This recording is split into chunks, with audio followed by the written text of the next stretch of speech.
As cool and as great as EVs really are, there's one problem that every single one basically has been dealing with here in North America. The infrastructure. It's a mess. Most chargers are located in basically the biggest cities along the interstate. The public chargers are broken half the time, and we're still battling out for an established charging standard. So in today's video, I'm going to argue about what actually is the best charging standard for EVs and why you basically cannot argue against me.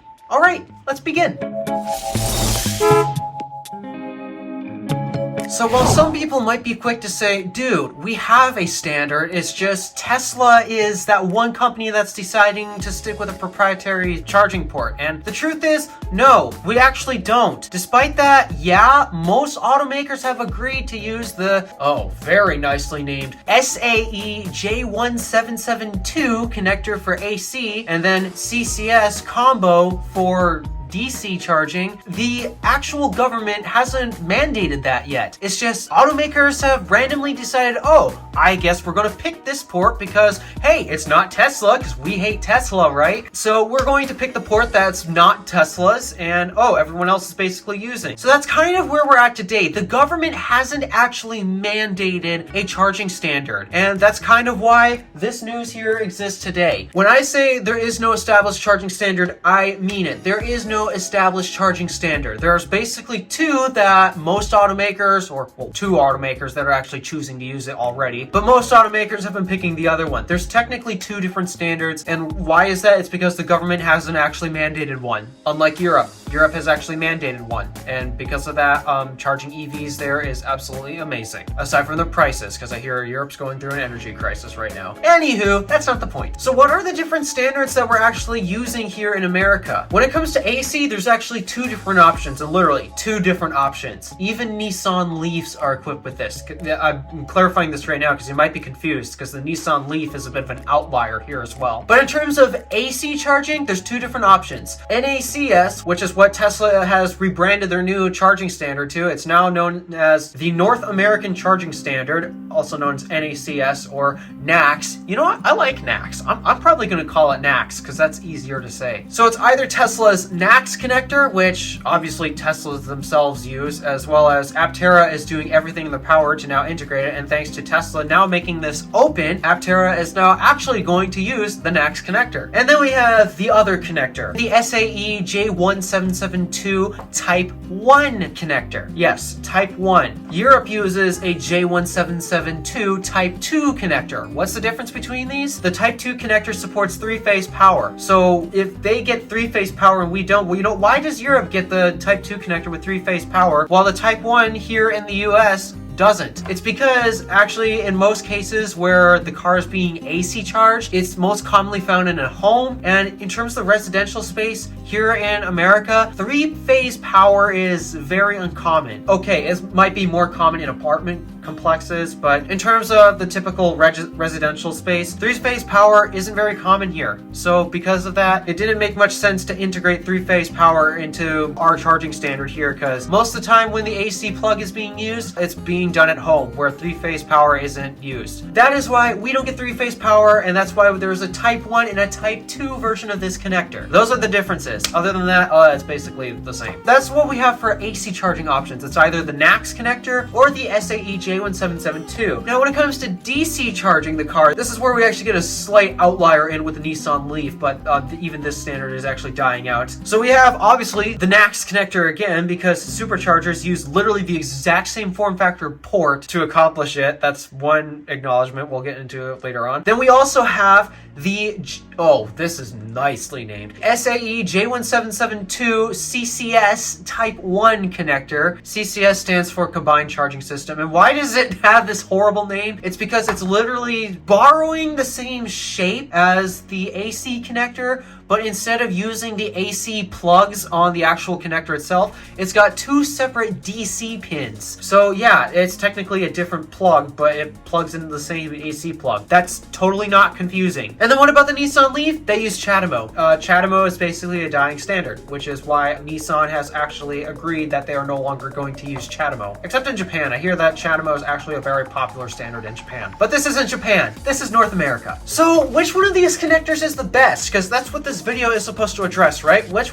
connector is the best? It's NACS, of course. Why is that? There's actually like a gazillion different reasons. Let's first dive into actual specifications. Now, for the longest time, Tesla haters have been writing as many articles as they could trying to explain why the Tesla connector isn't that capable. Except, oh boy, did they underestimate Tesla, because Tesla really over-engineered this connector. Now, in terms of the actual connectors they're shipping out today, they're actually not as capable as what the connector is supposed to be capable of. And the reason for that is manufacturing reasons and cost reasons. And because of that, if you take a look at all of the connectors on their wall connectors and their supercharging stalls, they actually don't seem that capable, because right now their connectors on the supercharging stalls, for example, they're rated up to like 500 volts, and well, a lot of other EVs are actually capable of charging at an 800 volt architecture, some 900 volt. But the reason why is because Tesla's running on a 400 volt architecture, and because of that, well, they don't necessarily need to use all of that overhead that the Tesla connector has. So what type of overhead does the Tesla connector have? Well, in terms of voltage, you know, let's actually discuss the specs of every connector right now. In terms of this connector, we have a maximum voltage at 1000 volts, which is even above the 800 volt architecture EVs today. Like the most I've heard is like around 900 volts, and that's like the Lucid Air, except nobody's buying the Lucid Air from the sounds of it, because oh boy, I just heard that Lucid had actually gotten more cancellations this quarter than any other. In fact, the reports actually say they lost sales and not gained any. But yeah, the Tesla connector can handle 1000 volts, so can the CCS connector. Okay, yeah, there's that. J1772 is actually a little different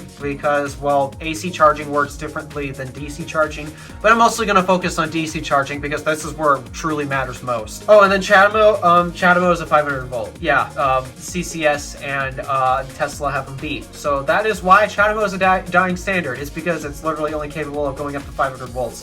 There's more to that. In terms of amperage, this is actually where the Tesla connector comes ahead of all of them. In fact, so far ahead, actually there's no limit. Like, I kid you not, the NACS connector does not have an amperage limit. Now, Tesla themselves has managed to safely get it up to 900 amps, which is absolutely crazy. But if other auto manufacturers can find a way to actually get that connector to safely go above it, it can handle it. Like, seriously, they made sure that this connector had no cap. From what I hear, when they were actually testing that out and got it to 900 amps, I hear it's because of cable and, well, various other limitations. Cable limitations, not the actual board itself. Meanwhile, CCS, it's capped at 500 amps. Yeah, that's a problem for EVs at a 400 volt architecture. That's a bit of an issue compared to Tesla's quoted safe 900 amps at the moment. Oh, and what about CHAdeMO? Because I think CHAdeMO is still in use today by the Nissan Leaf. How about CHAdeMO? 125 amps. Yeah, it's embarrassing. There's a reason why CHAdeMO is a dying standard. So if we actually combine all of these and actually gain a total power output, yeah, it's quite obvious. CHAdeMO is the weakest at 62.5 kilowatts. Okay, technically somehow they managed to get it to up to 100 kilowatts, though I don't think it's safe to do so because CHAdeMO is not rated for it. And CCS is capable of outputting at a maximum of 500 kilowatts. It's faster than what our cars can charge at today, but considering that Teslas are capable of charging at least at their safe amperage speeds of 900 kilowatts, yeah, I think it's quite obvious which connector is the best one, spec-wise at least. Oh, and in case you're wondering, in terms of vehicle to load, because evidently this is something that a lot of CCS fans are trying to push, Tesla connector can't do CCS to load. And that's because the way they're currently implemented right now, yeah, it's kind of obvious they're not going to do vehicle to load. And for your information, the NACS connector can do vehicle to load. Same with CCS, which is why Ford really wanted to brag about it. Though personally, I don't find a good reason to do vehicle to load because I would much rather have energy in my car versus my entire house. But that's just me.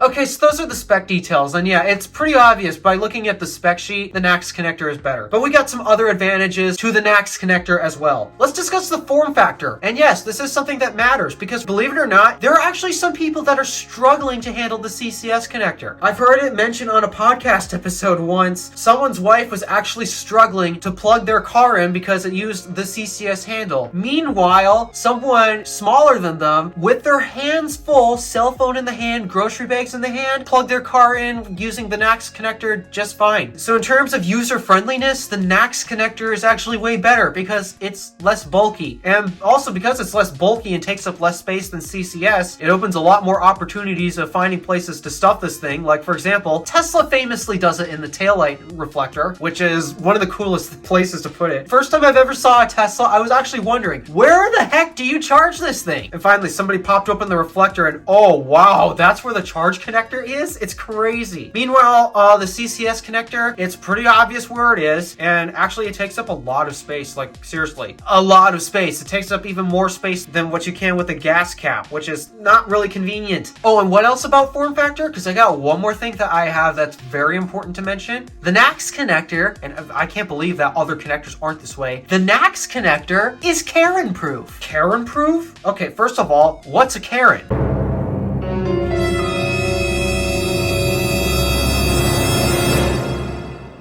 I am so sorry I had to show you that. Anywho, why does this matter? Why does this connector have to be Karen-proof? Like, what are Karens doing to this, for example? The non-Tesla AC connector has this huge flaw. The way it locks is the connector locks onto the car instead of the car locking onto the connector. What's the problem with this? There are people, I really hate to say this, but there are actual people out there who will unplug other people's cars because they've got nothing better to do, and they just want to make EV owners' lives that much more miserable. Yes, there are people that do this, and the people who do this, you suck. Please go seek counseling. So because this is a problem, it's kind of hard to own a vehicle where that's the connector you're using, the J1772 connector, because it's not Karen-proof. You can easily unlock it from the car. Meanwhile, the NACS connector, believe it or not, the car actually locks onto the port. And when you lock the car, yeah, you can't unplug that thing. The car literally will not let go of that connector, nor will it stop charging unless you unlock the car. And before you guys freak out, okay, well, what happens if the car dies or whatever? Like, okay, well, first of all, you're charging the car, so how's the car gonna die? Okay, what if the lock breaks? What if for some reason the motor that actuates the lock, what if that breaks? There is a manual solution found in the trunk of the Tesla. And because there is a manual solution in the trunk that's lockable, it's still Karen-proof. I can't believe I have to mention this, but yeah, horrible people are like that. That's another benefit of the NACS connector. It's Karen-proof. And the last reason why it's the superior connector, it's because everyone likes to say that the CCS infrastructure is larger because more automakers are using CCS and more charging station companies are integrating CCS. Except guys, come on. This is America. Who makes the most EVs in America? That's right, it's Tesla. In fact, Tesla owns over 50% of the EV market share, meaning there are more vehicles out there already with the NACS connector. And in terms of the charging infrastructure, Tesla has the largest network compared to any other charging station company. And not to mention, Tesla's not the only one who actually makes charging stations with the NACS connector. Believe it or not, EVgo actually offers this as well. Now, all those stations are actually capped at 50 kilowatts because the way EVgo is pulling it off is they're using a CHAdeMO adapter that Tesla used to sell. Yeah, it's a bit weird, but at least they're offering the NACS connector as a connection option. And now that this is actually open source for anyone to use, I'm pretty sure EVgo is going to upgrade the ability of what the NACS connector will be able to output on their stations. And the last detail about the infrastructure, it's more reliable. I can't believe how infuriating the CCS architecture here in the United States is. It's mind-boggling. Be it ChargePoint, EVgo, Electrify America even. Electrify America is like the largest CCS network, not to mention there's not a single Electrify America station in the entire region for how many miles is it? Oh yeah, like almost 300 miles from here. And I can't believe how frustrating it is that my own town is putting in a ChargePoint station and it hasn't even gone online yet. It's been over 3 months. And what drives me nuts even more is, yeah,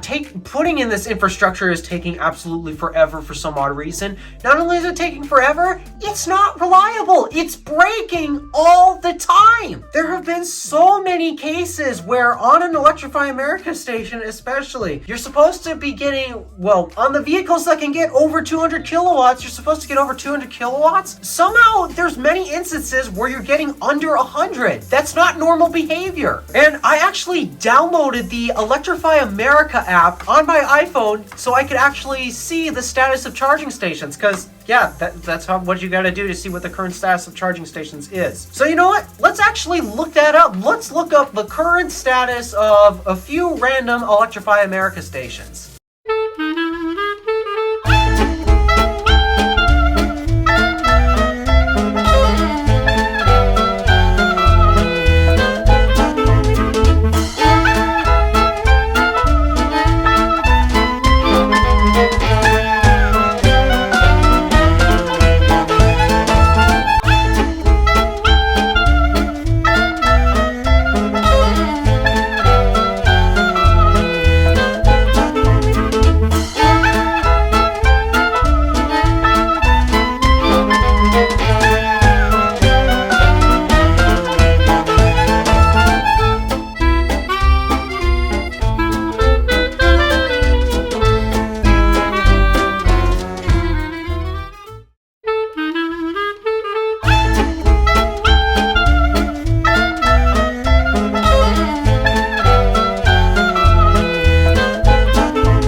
Clearly, I don't care how you can argue against me with this, because right now there's more vehicles with the NACS connector. There are more superchargers than any other infrastructure out there. That, and also EVgo is helping support the Tesla connector as well, or excuse me, the NACS connector. I'm gonna keep flip-flopping them a lot because we've gotten so used to calling it the Tesla connector. So yeah, in terms of which connector is superior, it's quite obvious it's this one. Like, I see no advantage to using any other connector. So now that Tesla has finally released this as an open standard, an official open standard now, like they actually released prints and CAD models to the point where, hey, if I wanted to make this myself, I could make it myself if I wanted to. So because now that's an option, we're about to have a bit of a battle in terms of the charge connector space. Because right now, I'm pretty certain that many people are not happy with CCS as it is right now. The infrastructure for it sucks. It's a big bulky port that a lot of people have a hard time plugging into. Now, someone like me, I haven't actually done it yet, but I am fairly confident I can plug it in with one hand. But there are some people who can't plug it in with one hand. The AC version of that connector is not Karen proof. It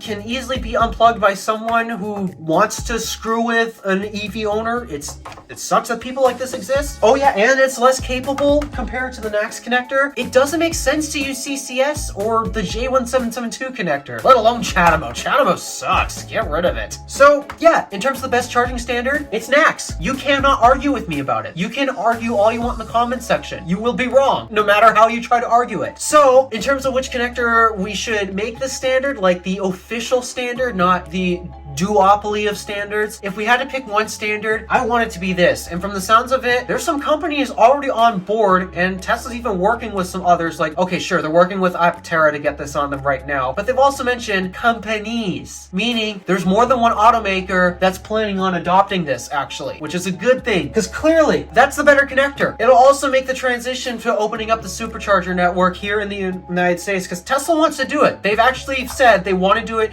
here in the United States, but the problem is every other EV uses a different connector. That's worse. If everyone actually used this connector, they'd be able to use the best charging network in the nation. And no, there's no charging network better than the supercharger network. I can't believe I have to say that, but yeah, Tesla's got charging completely figured out. Every other automaker, nope. They can't seem to figure out how to charge a car. Don't know why it's that hard. It's seriously, the concept of charging a car is not that hard. So yeah, that's the best charging connector. There's no debate about it anymore. Automakers, switch to that. It's the best. You'll thank me later. All right, thank you for watching. Do me a favor and interact with the stuff below. My name is Alpha DeWolf, Random Alpha, signing out.